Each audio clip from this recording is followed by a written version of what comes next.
Okay. Um, so I am trying to do a verse by verse exposition of Psalm 78. Uh, I try to read through the Psalms once a month, and on our church website, you can see that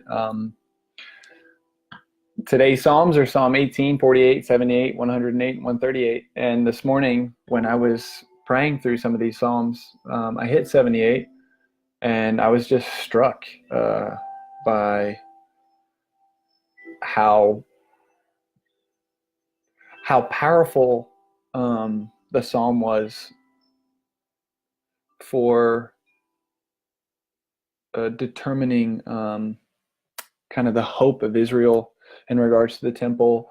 And it was incredible to me that Yeshua in Matthew 13, he's like on a boat, and he's teaching all the people on the shore, and he's like talking in parables and riddles. And the author of the Gospel of Matthew says in Matthew 13, 34 to 35, Jesus spoke all these things to the crowds in parables, and he was saying nothing to them without a parable, in order that what was spoken through the prophet would be fulfilled, who said, I will open my mouth in parables. I will proclaim what has been hidden since the creation. What's the prophet that Matthew is quoting?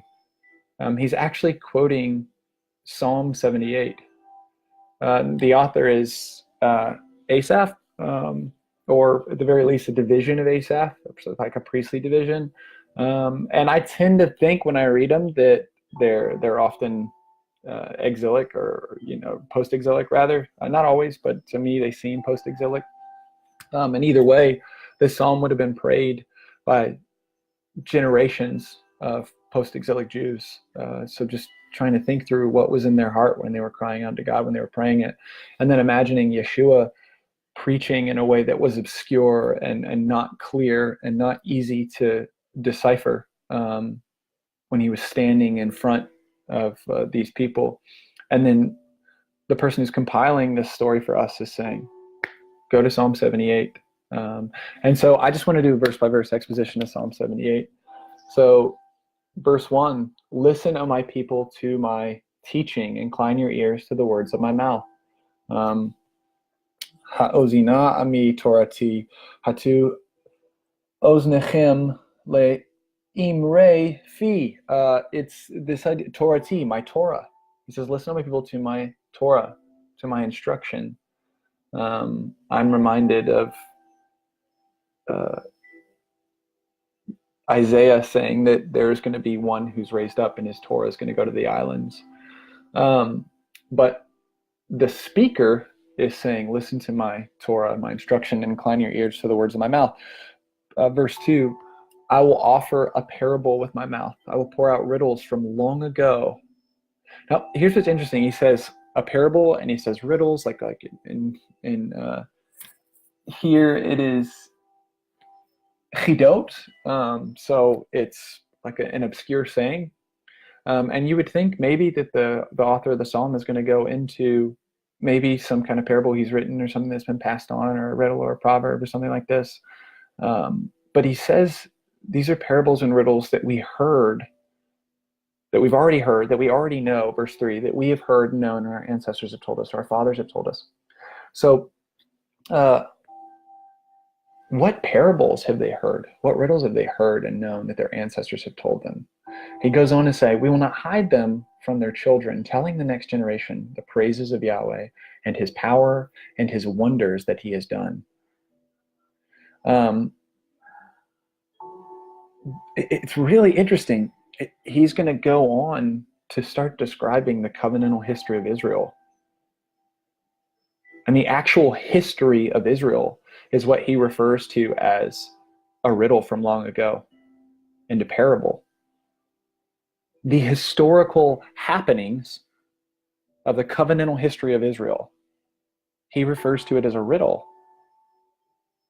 Something that on the surface appears one way, but there's actually a hidden meaning behind it.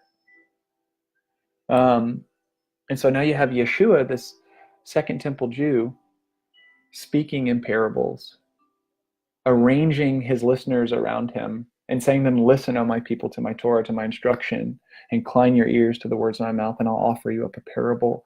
And he too is he's speaking about the hopes and the history of the nation as well, albeit in more veiled terms. And so this psalmist goes on and he says, for he established a testimony in Jacob and appointed a Torah in Israel, which he commanded our fathers to teach their children, so that the next generation might know, children yet to be born, that they might rise up and tell their children, that they might set their confidence in God and not forget the deeds of God. So what we have here is we're in verse 4, there's this command to speak these riddles and these parables, but it turns out the riddles and the parables are speaking are just reciting the historical incidents that took place within the people of Israel. And in particular, they're the incidents that directly correlate to the Torah. They directly correlate to the covenant that Yahweh made with his people. So he says, he talks about how you have to declare that to the children. You declare that to the next generation.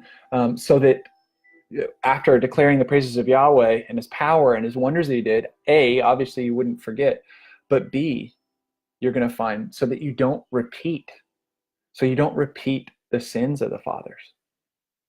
So there's almost like this, I don't know, to me it harkens back to like Deuteronomy 32, I think, the song. It's kind of a sad thing. Moses tells the people, memorize this song. You're going to break Yahweh's heart. Memorize this song. And here we have this psalmist saying, I'm going to tell you the story. I'm going to tell you the riddle of our father's history, not only so that you'll know the wonders that Yahweh did, but so that you don't repeat the sins of your fathers. And he goes on to say that the next generation might know, verse 6, so that the next generation might know, children yet to be born, that they might rise up and tell their children, that they might set their confidence in God and not forget the deeds of God, but keep his commandments. Yeah.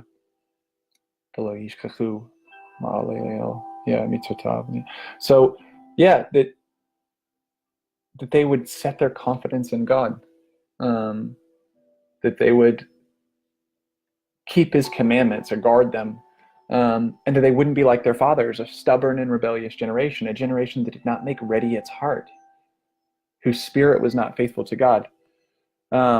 It starts to get, it's interesting because here you have this Psalm of Asaph, and I suspect he's post-exilic. I know the psalm is being prayed by post-exilic Jews. And so there's this warning, this crying out to the people, sing this psalm, remember this psalm, remember this song. Don't repeat the sins of our fathers who encountered the mighty works of Yahweh locally in Egypt when he first gave the Torah. But inside them, he says that they were a stubborn and rebellious generation, a generation that didn't make ready its heart and whose spirit was not faithful to God. Below Yehiyu, Ka'avotam, Dor, so rare, Moray, so they're bitter, rebellious. Dor lo hechin libo. It's a generation that didn't firm up its heart, that didn't establish their heart, that didn't make it ready. That's why they're translating make it ready. It's the idea of making it firm, and whose spirit was not faithful to God. So there's this issue of this people that they witness the works of God in Egypt. So God comes down locally, and he does mighty works, but their response isn't belief in the works. Is this starting to sound familiar? Especially since Matthew 13 has Yeshua speaking in parables, and he's speaking in parables in order to fulfill what the prophet, the psalmist, says in Psalm 78. Yeshua is like a voice again, reminding the people, look, Yahweh has shown up in power. He's doing signs and wonders. Don't be like your fathers, a stubborn and rebellious generation who, even though they witness these works, they don't prepare their heart, right? And they don't put faith in God. They don't have a faithful spirit. They don't deem God faithful. So verse 9, the sons of Ephraim. Now, you're going to see a distinction in the psalm. The psalmist is definitely, and toward the end, you're going to see this. He is going to cry out about the Davidic dynasty. And so part of the historical circumstances of the psalm, he's going to start to refer to the prior hope that there would be a northern kingdom, or the kind of like division between the two, this idea. And He says, he refers to the failure of Ephraim.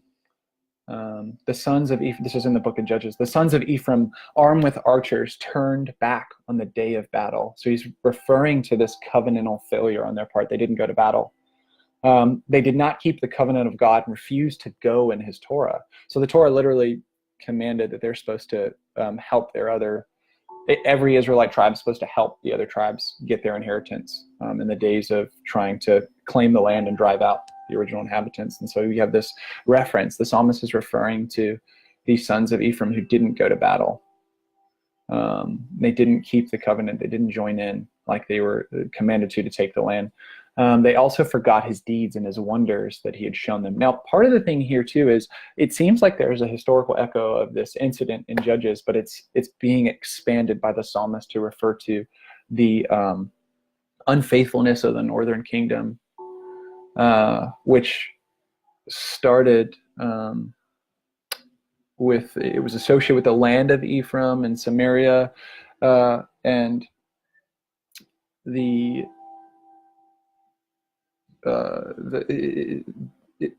Ephraim becomes a kind of like stand-in for just the northern kingdom outside of the kingdom of Judah. And he says they also forgot his deeds and his wonders that he had shown them. So he's talking about the people in Judges, what they did, but it's also echoing like that northern kingdom forgetting as well. They forgot his deeds and his wonders that he had shown to them. In front of their fathers, he did a wonder in the land of Egypt in the region of Zoan. Zoan. He split the sea and caused them to go over, and he caused waters to stand like a heap. So this primary wonder, where are we here? We're in verse 12. So Negadabatamasa. Phele. It's a wonder. It's a work. It's a mighty deed. A wonderful work, a phele, or a pele. Here it's phele. He does this mighty work in the land of Egypt, and the mighty work that he describes, it's the chief work. It's the parting of the Red Sea. He made a way for them, and I think this is partly significant because in terms of it sticks to battle language too, because the Red Sea incident is spoken of in militaristic terms because they're being chased by an army. Even though they have women and children and they're fleeing, they're being chased by an army with chariots, and Yahweh fights for them. And he's in the cloud and he's looking down. This is in Exodus 14. And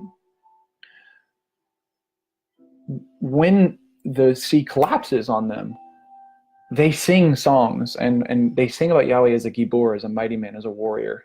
And so they understand the Red Sea incident as a God going to war for their people. But now you have this kind of treachery where it's like, God went to war for you. Why won't you go to war for him? He split the sea. We're in verse 13. He split the sea and caused them to go over. He caused waters to stand like a heap. He led them with the cloud by day and all night with a fiery light. Now, part of this is a direct reference to, you'll see in Exodus 14:26, actually, that there's this really weird line that Yahweh is in the cloud, but Anan, he's in the cloud. So Yahweh localizes for this incident. In the Torah, you have this kind of like, you have Elohim, God in heaven, and you'll see him come down. When he's come down, he's referred to as covenantal name Yahweh. You see this over and over again in Genesis and the Torah. He comes down, and he comes down to judge with 2 or 3 witnesses, and then he enacts judgment, and he goes up. So it comes down, goes up, comes down, goes up, and this happens. This pattern happens over and over again in the Torah, up, down, up, down, up, down, and then we get into Exodus where he hears the cries of the people and their misery, and he remembers the covenant he made with Abraham, Isaac, and Jacob, and he comes down and he reveals himself to Moses. He actually reveals his name Yahweh there, and you still have this incident. This, it seems like, from that point, which starts in like chapter 3, he's going up, down, but then he says he's going to come down. He's going to go over Egypt locally, and that's when he does the Passover plague. And what's funny is there's a shift in the entire narrative of the Torah at this point, because when he comes down at the Passover plague, he doesn't go back up. He remains with his people.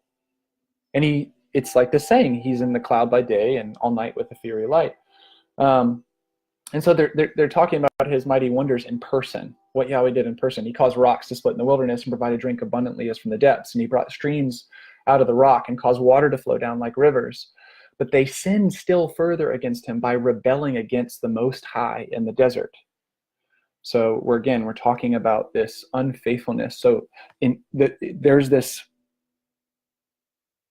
localization of Yahweh. He comes down to keep his word, to keep his covenant, and to meet with his people. And not only does he keep his covenant, he does so in spectacular terms. He does mighty works and mighty wonders.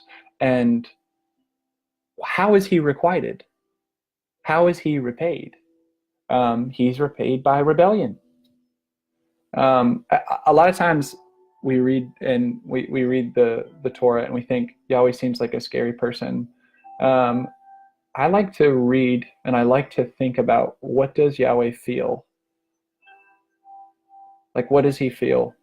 And I'm not interested in these kinds of theological depictions of God where they make him far off and transcendent and aloof and immutable and they make him not personal.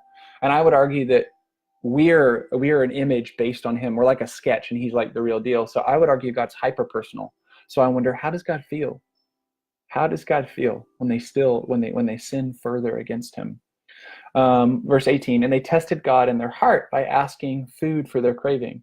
Now, you're going to start to see some parallels here already. Remember, this is quoted about Yeshua. So Yeshua is like, somehow the author of the gospel is seeing the psalmist crying out to Israel and reminding them about Yahweh showing up locally and saying, this history, these historical happenings are actually a parable.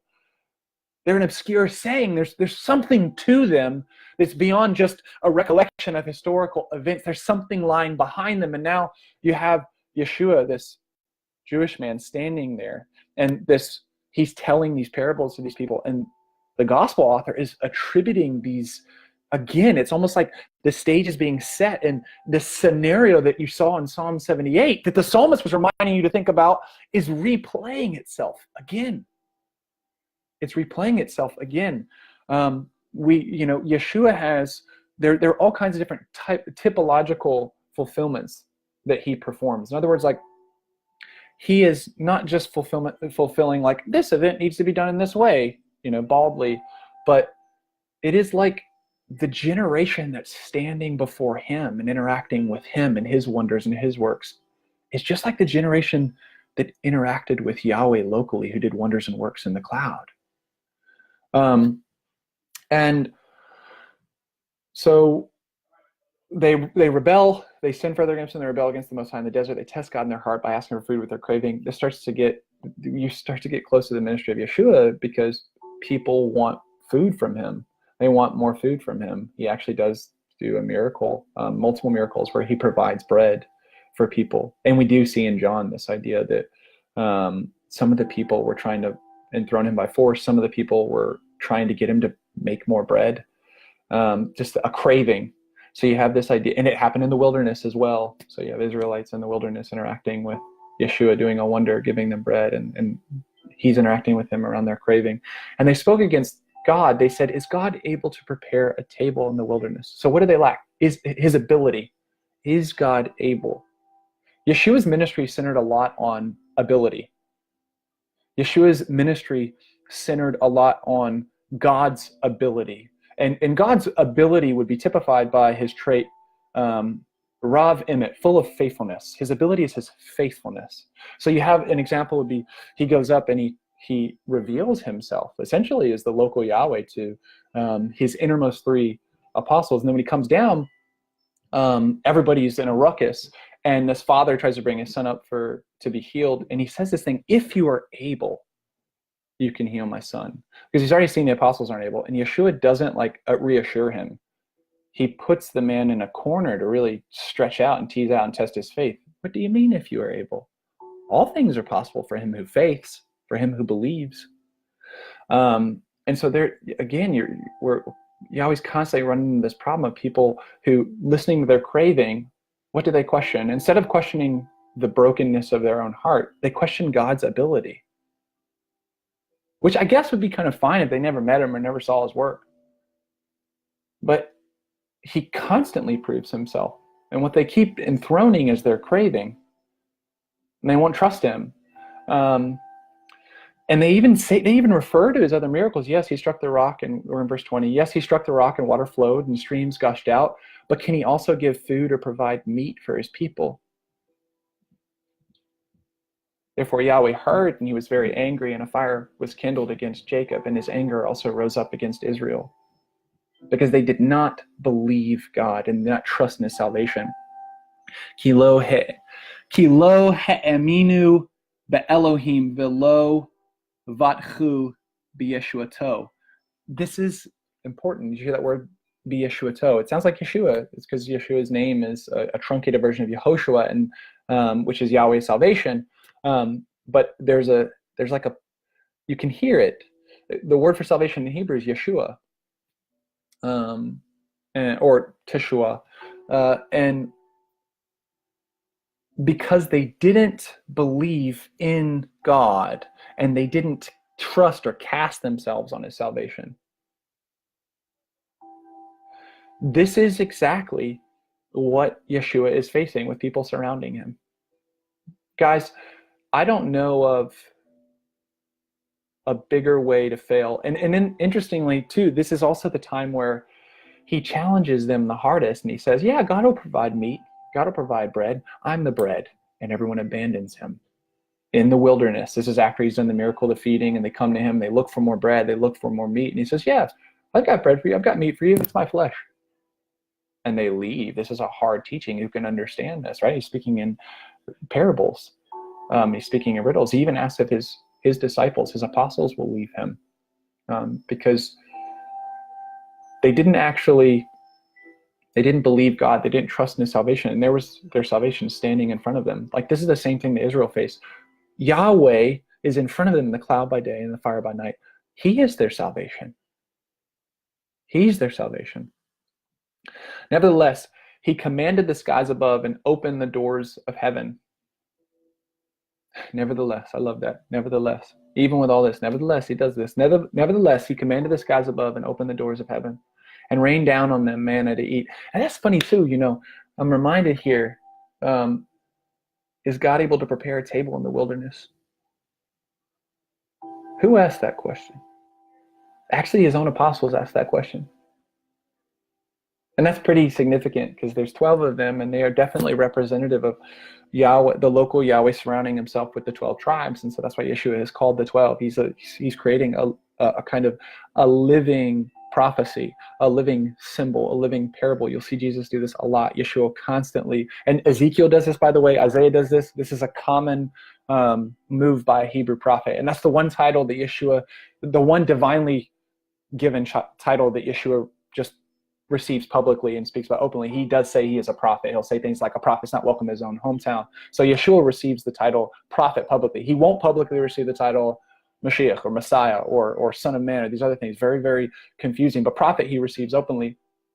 And so the prophets would do this often. They would, Isaiah, he wants to show them they're going to go through galut, which is exile or nakedness. So what does he do? He strips himself naked and walks around naked for 3 years, right? He's a living, breathing, ecstatic prophecy. Like the same way I've stripped myself naked and wandered around, you will be naked and you'll have to go into exile, right?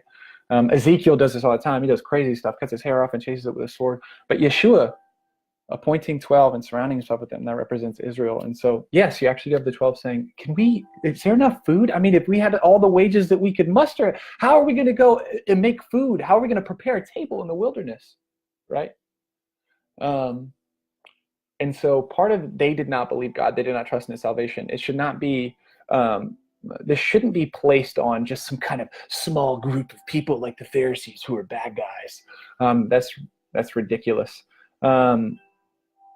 It doesn't cut to the heart of Yahweh's actual situation. Like, I want to understand what Yahweh was enduring, what he was going through, the same way that the local Yahweh was surrounded by 12 tribes that just nobody trusted and nobody believed him. Yeshua is surrounded by his 12 and they don't believe in him either. They don't trust in his salvation. So nevertheless, he commanded the skies above and opened the doors of heaven and rained down on them manna to eat and gave them grain of heaven. Humankind ate the bread of angels, and sent them food enough to be satisfied. He caught, and Yeshua will, around this time, he will speak about the fact that he is the bread that comes from heaven. He caused the east wind to blow in the heavens and drove along the south wind by its strength. Then he rained meat on them like dust, even winged birds like the sand of the sea. So he demonstrates his power, and he sends them the meat. He caused them to fall in the midst of his camp all around his dwellings. Now this is referring to the punishment that came on Israel, that while it was still in their teeth, this demand that they had made for meat, a plague had broken out. So verse 29, so they ate and were well filled, and he brought about what they craved. They had not yet turned aside from their craving while their food was still in their mouth. The anger of God rose against them, and he killed some of the stoutest of them. Even the young men of Israel he caused to bow down in death. This psalm isn't super clear as to how it happened. I'm pretty sure when it occurs in the Torah, the explanation is plague. But because this psalm links it to their craving, it would be very interesting to know how the plague was actually initiated. Sometimes plague is just like, it's a word that's just a mystery, like, hey, we're struck, we don't know what's going on. Sometimes it's through a disease, sometimes it's through snakes, or, whatever. There can be an actual practical, pragmatic cause. It would be very interesting to know in this instance if the meat somehow was the source of the plague, or that their consumption of it was the plague, because it seems like the psalmist is saying here that their actual craving is what is linked to why they were destroyed. And so to inherit your craving and be destroyed by your craving is a very, very dark and sad picture. So we're going to move down to 32. In spite of all this, they sinned further and did not believe his wonders. So he does these works. And again, Yeshua is applying this to himself. He's doing these wonders. And it's partly like he's speaking in parables. And what he's doing too is like they're re-fulfilling this again and again and again, except they're now like the people standing around Yeshua are like props in a cosmic drama. And they're working themselves out where they're replaying what we see with Israel surrounding Yahweh in the desert, what the psalmist is talking about in Psalm 78, and what's actually historically taking place in front of Yeshua is unfolding. Very powerful stuff. I thank you, Yeshua. This would take a second. Thank you so much, Yeshua, for your word. I praise you. So in spite of all this, they sinned further and did not believe his wonders. And he consumed their days with futility and their years with terror. When he killed some of them, then they sought him and repented and earnestly sought God. And they remembered that God was their rock and God Most High their Redeemer. This is probably referring to some of the plagues and incidents of the generation that ended up refusing to go into the land. The Torah is a tragedy. It's a tragic story. It's also beautiful. I'm not trying to, there are some gorgeous, beautiful parts of it, but from God's perspective, in a lot of ways, it's tragic because of how much he loves his people.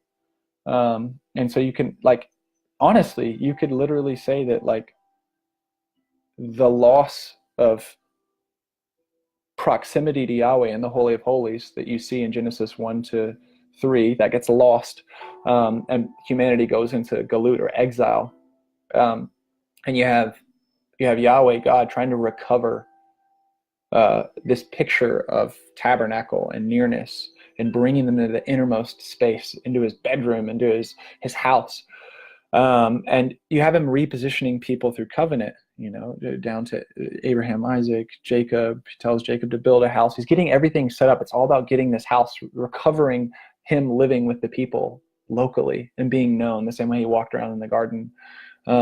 And he gets all the pieces in play. He gets Moses and he calls the people out. He takes them to the mountain and he gives them the Torah. He gives them his house rules. We're working all the way up to Exodus 20. And then he for the rest of Exodus is basically like, here's how you build my house so I can live with you. And then the end of Exodus 40, he moves in to live there. And then in Leviticus, he's like, okay, the servants who have to actually navigate and maintain the house, the Levites, and mainly the priests, here's how you're to navigate that space, and here's how the people are going to interact. And we get there, and then we get to Numbers, and it's like, okay, here's how you arrange your tents around that space now that that's the courtyard set up and all this. And we get everything ready, and now let's consecrate all these items, make sure it's all together, and we're all ready. We get up to Numbers 14, and this whole setup is supposed to move. It's like the Garden of Eden on the move. It's supposed to move into the promised land. And we get to Numbers 14, and this generation says, we don't want to go and fight. These guys are like giants. It's like, all of that? Like the Torah was leading up to that, and like the generation that was going to go inherit said, no, like we're gonna perish. And so Yahweh's like, okay, your word is your word. You are going to perish. And the little ones that you said were going to be spoils, they'll be the ones to inherit. And you'll spend 40 years until every corpse drops in the desert of every man that was military age and above. And this is kind of that picture. There's that backdrop. But they enticed him with their mouth, and they lied to him with their tongue. This idea of enticing, that's very interesting. Here we're in verse 36. They open their mouths like entice their kind of Lord. It's not tempt. It's not a word here for tempt. It's they kind of like just open. It seems to me in Hebrew, it's like a picture of just opening the mouth, almost like a pantomime thing. They just they mouthed at him. Like they said what they needed to say. I think we have a phrase like this in English. It's like they pantomimed, or they not pantomime, but like they just kind of went with the motions with their lips. And they lied to him with their tongue. So here you have this person in front. I mean, you have people doing this to Yahweh right there in front of them. You have people doing this to Yeshua. We do this to God still today. For their heart was not steadfast with them, nor were they faithful to his covenant. Nor were they faithful to his covenant. Libam lo nachonimo velo ne'emnu brito. They weren't faithful to his covenant. So this idea of being faithful to the covenant is responding in faith to the local Yahweh when he commands you, move with me, and let's move forward with this promise I made to Abraham. In verse 38, but he was compassionate. This is a weird thing. I don't know how other translations are doing this. Verse 38, but he was compassionate. He pardoned their guilt and did not destroy them. And many times he turned back his anger and did not stir up all his wrath. In Hebrew, 38 is v'hu rachum. It says, and he's compassionate. It's yechaper avon, and he atoned for their iniquity. I don't know. I suspect that their reticence to actually just come out with it and translate it that way is probably because of maybe theological baggage. It's the LEB, which is for Logos. It's a primarily Protestant creation.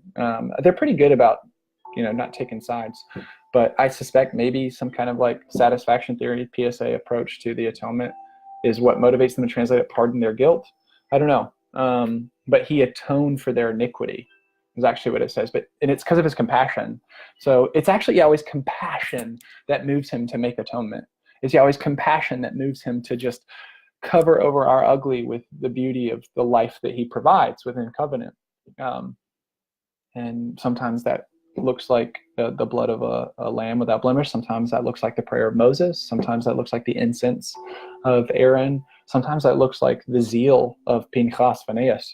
But atonement is it's this beautiful, he decides, I'm going to look, because I'm compassionate, I'm going to look for and at the beautiful thing that's provided within covenant instead of your iniquity, your willful sin. And iniquity is a powerful word. It can mean punishment or guilt associated with it, but it tends to be associated with willful, motivated, perverted, like you knew what you were doing was wrong. And just, yeah. So, and I guess I could double down here. This isn't an accidental thing. This is a covering over of really screwed up behavior.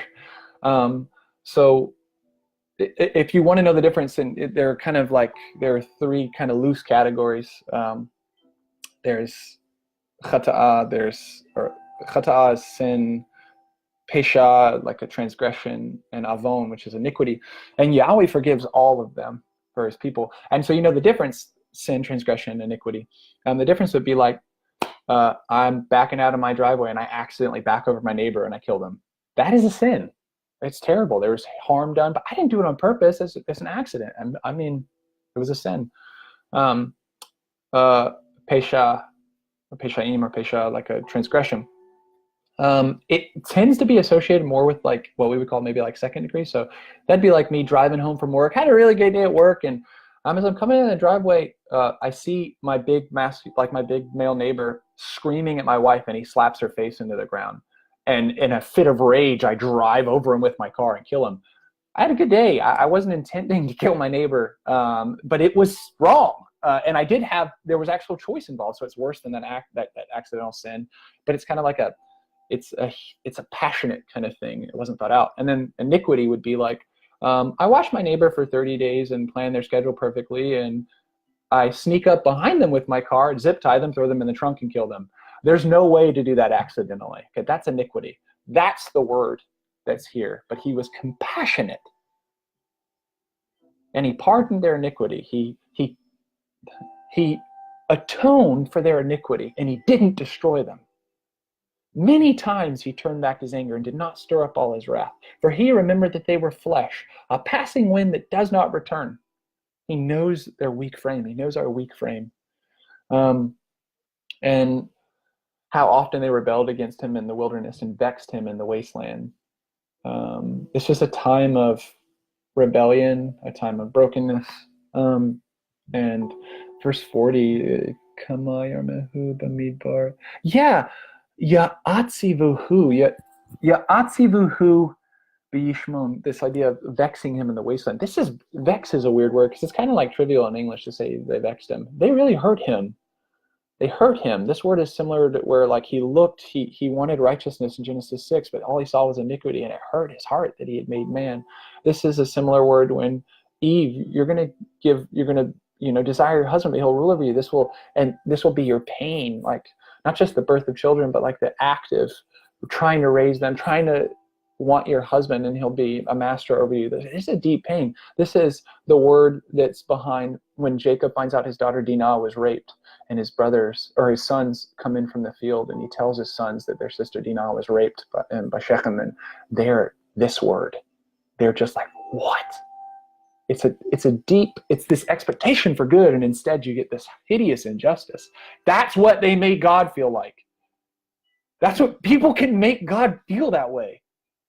Like, I don't know why people use philosophy and theology to make excuses for God because of syllogisms. Like, oh, well, in order for him to actually be in control, we want to make him syllogistically harmonious, so he's transcendent and he's immutable. And we use these terms like experientially, they mean nothing to us. And if we just go with the text, like, no, you can actually hurt God. So they again tested God and distressed the Holy One of Israel. And they did not remember his power when he redeemed them from the enemy. God, dude, he redeemed them from the enemy. He bought them back. He actually bought them back. There was a redemption. He bought them back. He took them out of slavery. And with the Passover, and rescued them in the parting of the Red Sea, which has already been mentioned in this psalm. And he rescues them from their enemy. And they just don't remember it. Like, by the way, for followers of Yeshua, what's the equivalent of the Red Sea parting and Yahweh bringing people through that sea, and then that sea devouring and covering your enemy? Well, here's a side note. The realm of the dead is called Sheol in Hebrew. It's in Psalm 18. You can look this up. It's referred to as the watery depths. This is partly because of the Hebrew paradigm and how they understand how the world is comprised. They don't think of it as spherical. They don't know what space is. They think that the sky is solid. They call it rakia. And there's a cosmic ocean above it, and then above that cosmic ocean, Yahweh is enthroned. But then they also believe that there's this disk, which is founded on pillars, and that's what the land is. And then beneath that, there's these watery depths. And so when people die, they go into these watery depths. Here's why that matters. The Exodus event for disciples of Yeshua are according to Psalm 18, which Yeshua fulfilled and is ascribed to him in the New Testament, he went into the watery depths of Sheol, but it parted. Sheol parted, and he came out alive. And death is held back, but death will swallow all those who weren't allied with Yeshua, right? Who aren't in the train of Israel walking after him. There's that kind of picture. And so that's why Yeshua referred to his death. By the way, that's why Yeshua referred to his death as a baptism. Why is he talking about it as a baptism, going under the water? Well, Sheol is watery depths. That's why he called it the sign of Jonah. Read Jonah 2. Jonah says, I went into the belly of this fish, and I went down in the depths, down into Sheol. Okay? But then what? It couldn't hold him. Because Yahweh commanded for the prophet to be released, and he spit out onto the land, and then he goes and takes a message of repentance to the nations. Sound familiar? That's why Yeshua says, look, all these signs you're ignoring, you're going to get one sign, it's the sign of Jonah. But how many times do we do that? Do we just forget that he's redeemed us from the enemy and the lengths he went through to do that, and just the humility that he displayed in doing that? They did not remember his power when he redeemed them from the enemy. I'm guilty of that. I repent of that even now, Yeshua. I repent of it. I want to remember your power. When he redeemed me from the enemy, how he performed his signs in Egypt and his wonders in the region and so on. When he turned the rivers to blood so they could not drink from their streams, he sent among them flies that devoured them and frogs that destroyed them. And he gave their crop, in verse 46, and he gave their crop to the locust and their labor to the locust, and he destroyed their vines with hail and their sycamore trees with sleet. So like, in a way, I think the psalmist is making sure that he's not like the people he's chastising. He's not going to forget the mighty works that Yahweh did locally in the land of Egypt. He starts naming them, right? He's enumerating them. I would say to you, like, enumerate the works that God has done in your life and don't forget them. Remember his power, it's exercised on your behalf, and also remember the greatest exercise of power, which is the parting of the Red Sea, which is the overcoming of death, the baptism of Yeshua, right? His death, and then his coming out of, like, the waters parting and him coming out alive, the resurrection, and then him ascending, right? So when he turned, we're in 44. We're in 46, and he gave their crops to the locust and their labor to the locust. I love that. There's so many words for locust in Hebrew. He destroyed their vines with hail and their sycamore trees with sleet. He also handed their cattle over to the hail and their livestock to the lightning bolts. He sent against them his fierce anger, rage, and indignation and trouble, a band of destroying angels. This is it's the word is heavy. It's 49. Vayishlach bam charon apo evra mitzara mishlachat. Yeah, mishlachat malachei ra'im. I mean, it's angels of harm or angels of evil. Evil angels. There's different ways to translate it. Angels of harm, angels of destruction. They're sent by him. This is interesting because Yeshua is quoting this, and Yeshua is going to talk about how he, in his parables that are right up before this, remember Matthew 13, in some of his parables, he talks about like angels coming and gathering out. Like there's a positive in gathering, but there's a gathering out of all sources of sin and uncleanness. And it's a band of angels that's sent by the local Yahweh to go and gather them out. So this is a powerful picture with, as it's being applied to Yeshua. He cleared a path for his anger. He did not spare them from death, but handed their life over to the plague. Now this is referring to the actual event of the Passover. These events, and if Yeshua is standing there, what is the correlation if this is a kind of typological, like, he's arranging himself as a living parable or a living ecstatic prophecy? Well, and the fulfillment of this in part is those who are in Messiah now are awaiting. It's like a day is 1,000 years, 1,000 years is a day. It's like we're huddled in our huts with the door of the Lamb applied to the threshold, and we are waiting for Yeshua to localize and to send his angels to bring about, like, he's going to clear a path for his anger and his wrath. And this is, I mean, look, this so-called nobody from Nazareth, this is one of the reasons that you can't say that Yeshua is just a good teacher. Either he is Messiah, he's Mashiach, like you talked about, or he is a monster.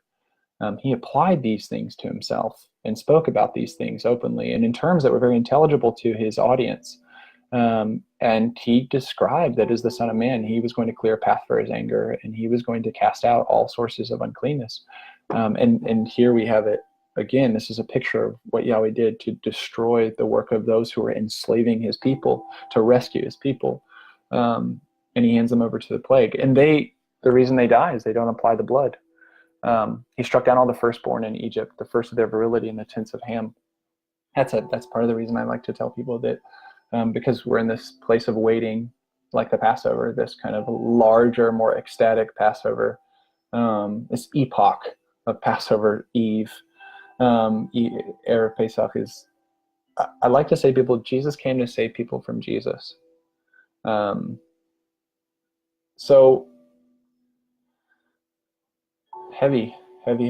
51, and he struck down on the firstborn in Egypt, the first of their virility in the tents of Ham.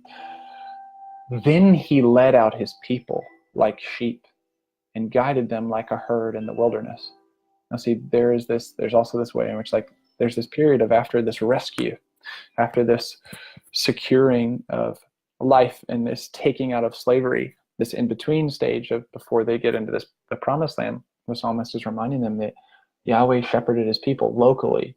When it says he led out his people like sheep and guided them like a herd in the wilderness, you may be tempted to think that he's just talking about the people and their likeness of sheep. But part of why he says he led his people out like sheep is he is like a shepherd. So he's local. He is there. And he has, like, he localizes and leads his people through the wilderness.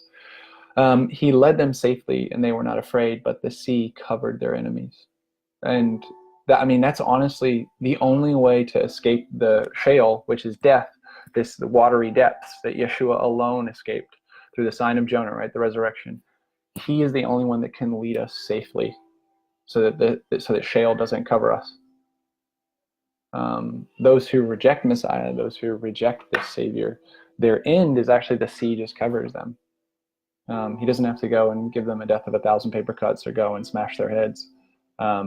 Death devours them, and he's the only one who can rescue them from it. So he brought them to his. Now this part really is interesting to me, and this is a part that this is where my heart is in regards to Yeshua and the gospel. So starting in 54, all of this purpose, like I said, I had referred to this earlier. The intention behind getting them out of Egypt is to bring them to live with him. They are going to be the new Adam in a sense. Abraham is the new Adam. Israel is the new Adam, is a better way to say that. And so they get to live with Yahweh in the garden. They get to be in a lush place, a place that's flowing with milk and honey, a good land that's rich. And he will live there locally in their tent. But this story of him living with his people locally is just many-faceted. And it kind of recapitulates itself throughout the history of Israel even. And the psalmist is bringing this out. And this is definitely central to Yeshua's ministry. So we have the local Yahweh. He brings the people to his holy territory. Yavo El Givol Kadsho. He brings them to holy territory, to the mountain his right hand acquired. And this is talking about Mount Sinai. And this is what Yahweh said to Moshe. He was like, look, I'm going to appear to you now. I'm going to show you that I am who I say I am. I'm revealing you my name. It's Yahweh. You're going to bring my people back to this mountain. That'll be the sign. When they worship in front of this mountain, that'll be the sign that everything I said has come to pass. And so he brings them out to this mountain. And then it starts talking about like where they received the Torah. And so that's where they, and that in part, the thing about the Torah is I like to call the Torah the house rules, the 10, the Eslim. I like to call them the house rules, the 10 words, because they're deposited in the ark inside of the house that gets constructed. But the purpose of them, you see this from the commands that follow it, the purpose of them is so that Yahweh can share space with Israel. It's so he can cohabitate with him. It is not divorced from him being there locally. And so he drives out the nations before them. We're moving forward in the historical aspect. He drove out the nations before them and allocated for them an inheritance by boundary line and settled the tribes of Israel in their tents. And it does. He tented them. But Yashkain, but Aholehem. No, but Aholehem. Yeah, Aholehem. So he settles them in their tents. 56, but they tested and rebelled against God Most High and did not keep his statutes. So this is after he settles them. This continues. This story of God trying to move forward this narrative of living with his people, rescuing them and being with them locally, trying to recover being with man in the Holy of Holies as close as humanly possible. And we have this generation that when they enter and they sort of drive it out, they test and they rebel against God Most High and they don't keep his statutes. Who is keeping his statutes? And the word there for statutes is interesting because it seems like obscure, like suddenly they use the word statutes and we're going from a narrative to particular regulations or something within a ritual code. But the word there for statutes in Hebrew 56 is the Edotav lo shomru. It's his testimonies they didn't guard. One of the things you're supposed to keep or guard is the actual testimonies about Yahweh. So that's like, you're supposed to recite them. You're supposed to know, hey, he did this. He's trustworthy. And you don't, it's not just like, oh, it'd be cool to know that Yahweh part of the Red Sea. Like that's his testimony. You have to guard it. You have to remember that. You hold on to that. This is partly why a lot of the Torah is, the commands of the Torah aren't, think about something new. A lot of the commands of the Torah, hey, don't forget this thing I did a long time ago. Like keep it alive today in your memory, in your identity. Which is how this whole psalm starts. They're trying to remind the next generation and tell them about things that are to come. And again, he's referring to this entire covenantal history up to this point as a parable. And this parable is partly to be revealed in the ministry of Yeshua, according to the Gospel of Matthew. It's going to be brought to its fullness in the person, this Jewish man surrounding people and speaking them and teaching, and having his 12 and doing these wonders. And who is he? And so we're in 57, and they turned and were treacherous. They turned and were treacherous like their fathers. They twisted like a crooked bow. This sucks. It's sad. The metaphor for a crooked bow, I often think about like the fact that children are like arrows. Sons are referred to as arrows, and the command, even the greatest commandment, you're to love Yahweh with all your heart, all your soul, with all your muchness. And you're supposed to impress that on your children. That word, recite it, impress it, teach it. It's actually a word for sharpening or whetting an arrow. And so children are often referred to as arrows. Psalm 127 literally says that they're like an arrow, and the blessed is man who fills his quiver. But here we have children who are they're not going at what they're aimed at. And by the way, Torah, how do you, in Hebrew, you don't necessarily need the verb, a special verb that's restricted to a mechanical shooting. So you don't necessarily in Hebrew need to say I shot an arrow. You can say I threw an arrow. When you throw an arrow, that's yara. So the act of throwing, or that which is thrown, is Torah. So it's almost like the whole point of the Torah is just that you hit this mark, and they're not doing it. They're not able to sustain it. The setup is a better way to say that.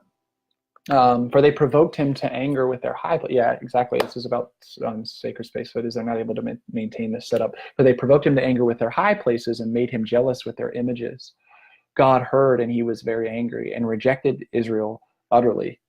And this is Psalm 78. So it's written hundreds of years before Yeshua. And he talks about rejecting Israel. Does that mean, oh no, like, is that like, no, it doesn't refer to the promissory covenant to Abraham, Isaac, and Jacob that is resting on Israel. Watch what it refers to. Verse 60, so he abandoned the dwelling place at Shiloh. Now, this is partly why I said earlier that when Israel is used, it's often by the psalmist referring to the northern kingdom, which had been way more treacherous than the southern kingdom, initially at least. And there was a leader that was arisen out of Ephraim, and eventually Yahweh rejects them, and you're going to see who he replaces with. But when he rejects them, notice that he also ends up talking about his own house, his own tent, his sacred space. So watch this, verse 60. This is about Yahweh. So he abandoned the dwelling place at Shiloh, the tent he had placed among humankind. 60. the Yitosh Mishkan Shiloh Ohel Shikain Ba Adam in Adam. Like, this is what I'm saying. Israel is like a new Adam, and he lives with them locally in the tent. But he abandons this tent at Shiloh. If you're familiar with the events of 1 Samuel, and there's this pattern of when Yahweh abandons sacred space, he doesn't return to it. He designates or chooses new sacred space. He doesn't abandon his plan to be localized, but he abandons sacred space after treachery, and once he abandons it, he doesn't return. He's very patient. He doesn't abandon it immediately, but when he does, he doesn't return to it. And this is very, very poignant, because this psalm, as it was prayed post-exilically, would have longed for Yahweh's local presence to be in the land, in a house, tabernacle, temple. But the temple is destroyed. Yahweh left it. Ezekiel 9-11 describes Yahweh, the local Yahweh, leaving the temple, and he doesn't return to it in the Tanakh in the Old Testament. And in Yeshua's day, there was no telling that there wasn't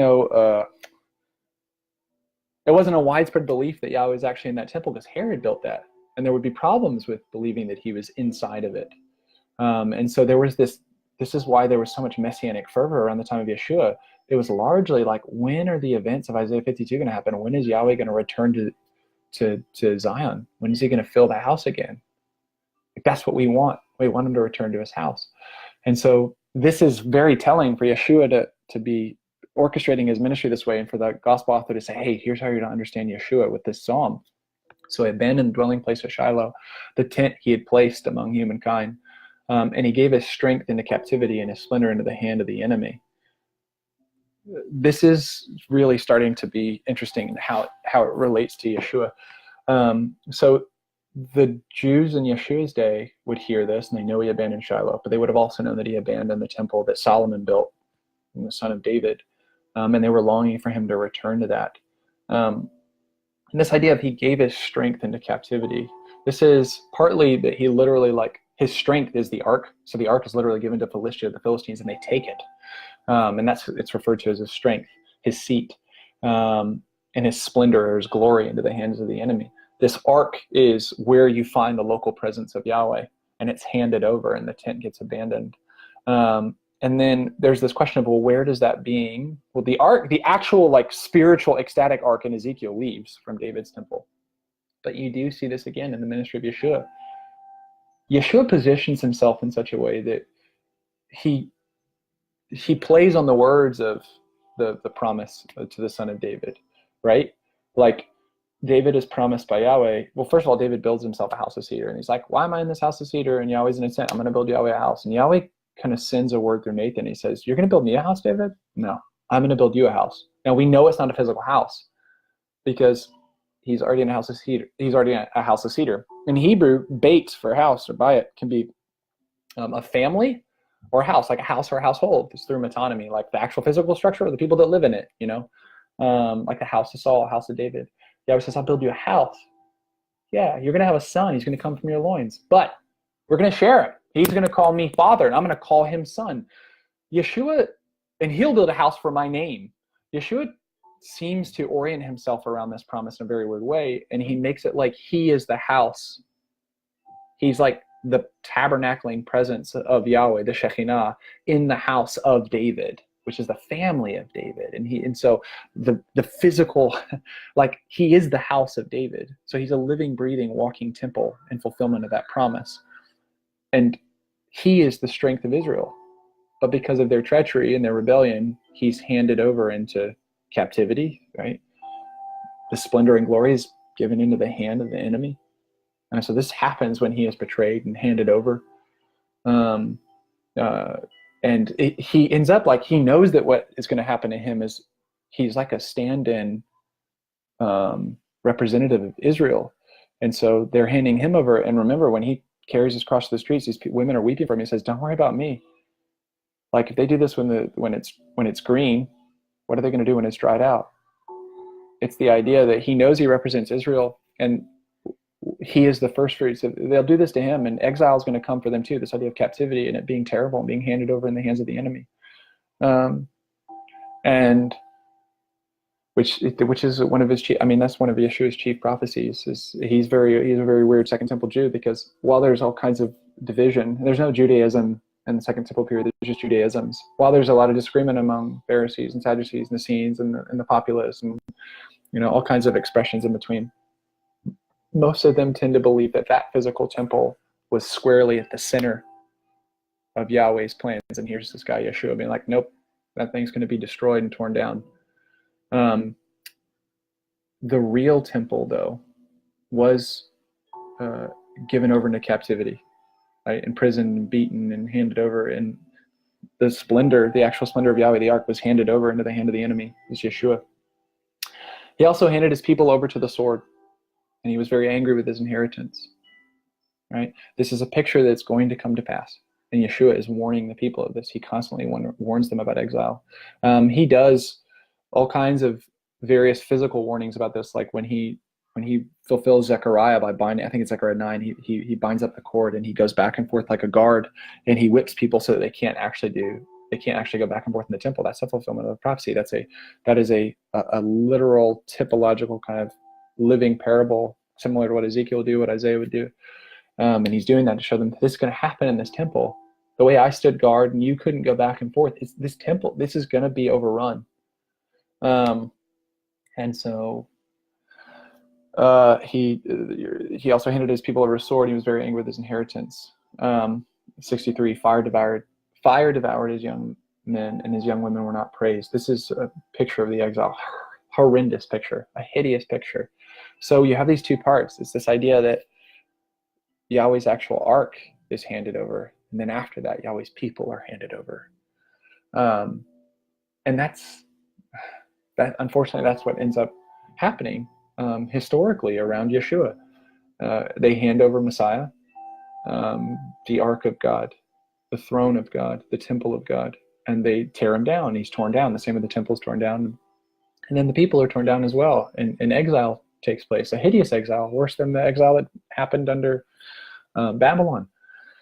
And 64, his priests fell by the sword, and his widows did not weep. Then the Lord awoke. Now, here's what's interesting about this. There's this way in which Yeshua is this stand-in for the people. He's a stand-in for Israel. He's a stand-in for the temple. He is all kind, like so many different typological fulfillments are attributed to him by the Second Temple Jewish authors of the New Testament. He is a priest that's handed over to the sword, right? He is the Lord. He is the temple. And there's this interesting kind of like dual reading. Then the Lord awoke like one who had been asleep. Awoke like a warrior who had been drunk with wine. And he beat back his enemies. So there's this idea of a Lord falling asleep, which is also picked up and seized on in the New Testament as a metaphor for death. Now, in this instance, the psalmist is talking about Adonai, God. It's like he let all this happen, and then he just comes back to reverse it.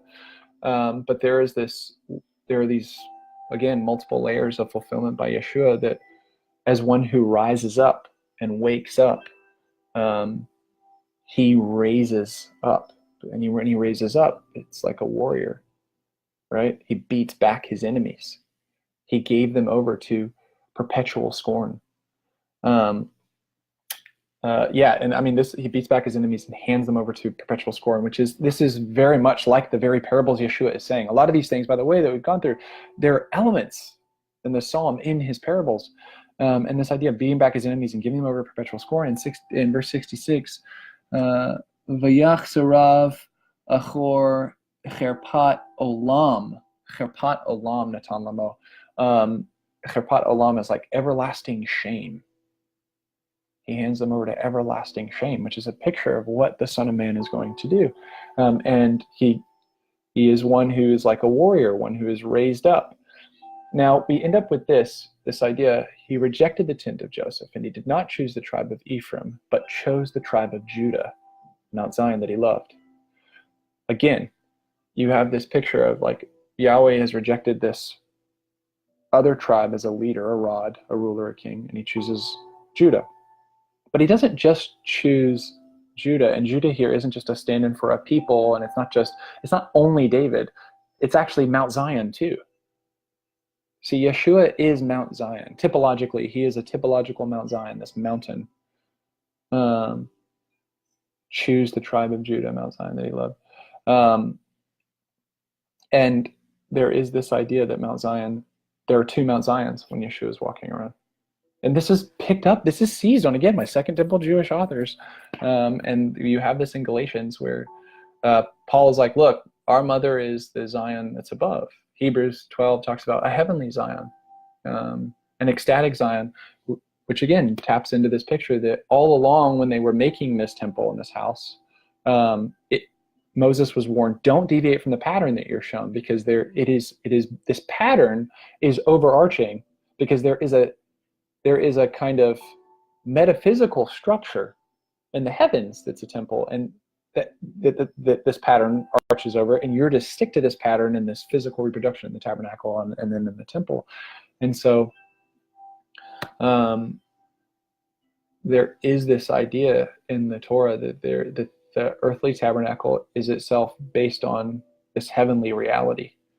But he chose the tribe of Judah, Mount Zion that he loved. He built his sanctuary like the heights.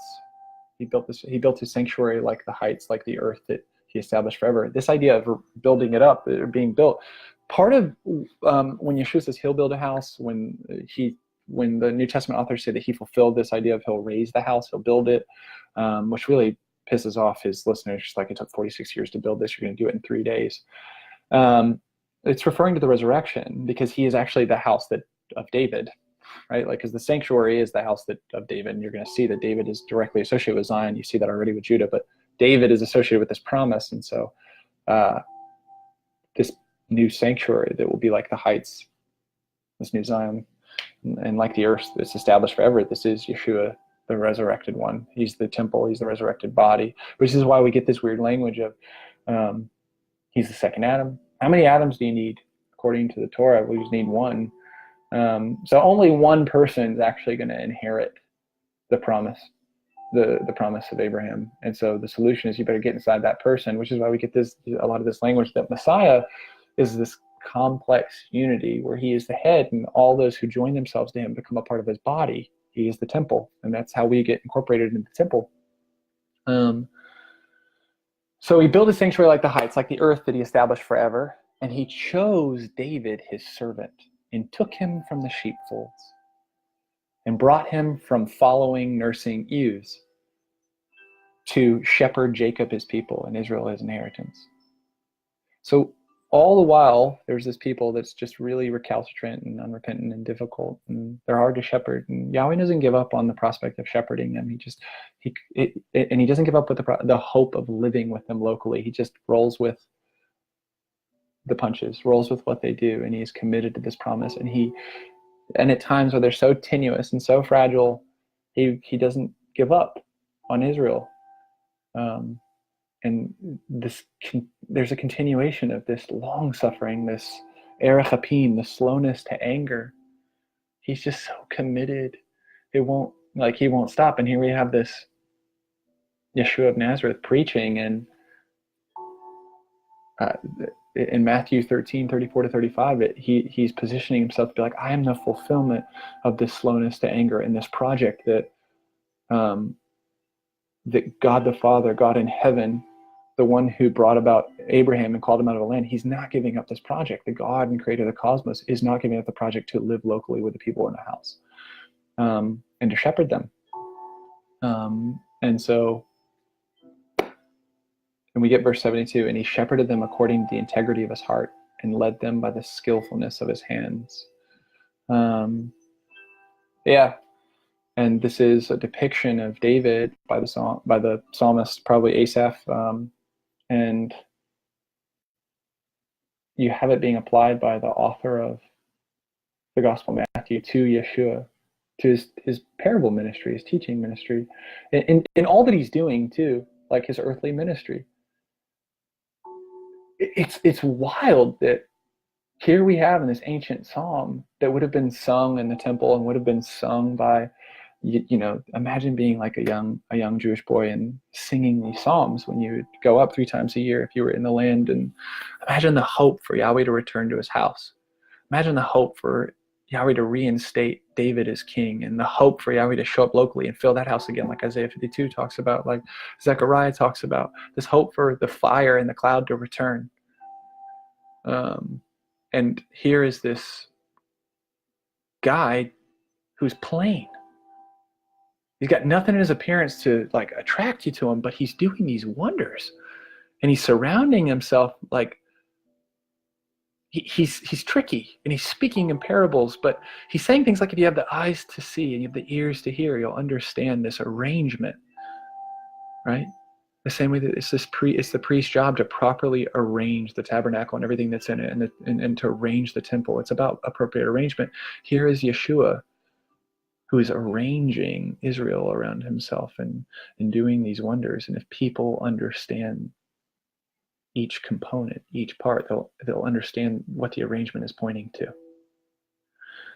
So I did it. I cannot believe I did it. It's 4:58, and I made it through Psalm 78.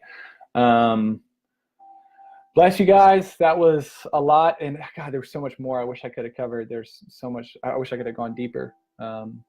Bless you. I would just encourage you, go to the Psalms afresh, and put yourself in that historical situation where the Psalms were sung to the name of Yahweh that lived in the temple, and then exile happened, and then we stopped saying his name, and we still sing the Psalms. We don't say his name anymore. We say Lord, but we wait for the name to return to the temple, and we long to know the name. Like, I want you to read the Psalms freshly, like reimagine how you could sing them to God. And when you see the name Yahweh, like, how is this name returned to the temple so that we can sing this temple psalm now to Yeshua? So, all right. Bless you. Peace.